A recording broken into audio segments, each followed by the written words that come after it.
When you… when you don't touch the food, you do not know what it is. If food is not good enough to be touched, I don't know how it's good enough to be eaten. So we should not have listened to our mothers and we should eat with our fingers because touching our food helps us stay in contact with it.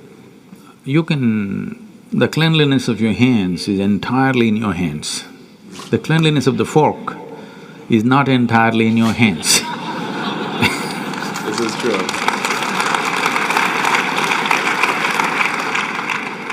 And nobody else but you have used these hands. So, there is an assurance as to how clean or not clean it is right now. The fork, you do not know who's used it, how they've used it, for what they used it.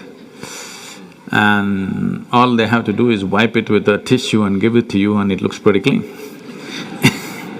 Above all, you don't feel the food.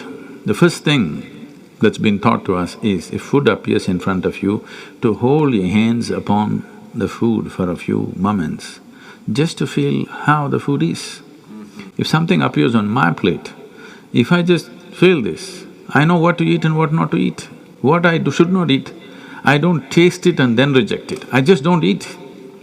Because my hands are the first level, not tasting in the sense the tongue tastes, but knowing the food. First thing is knowing the food. You want to know a person, you guys go and shake their hands. I'm usually avoiding that, but that's a good strategy.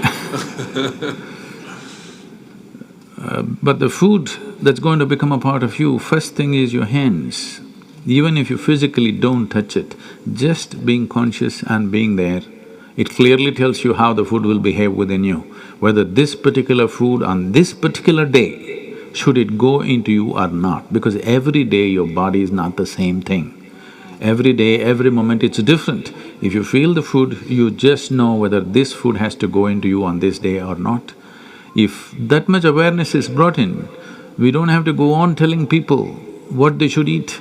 Every meal they must decide what they should eat in that meal. There is no one prescription that this is what you should eat for your life. That will feel too claustrophobic, that only this I can eat.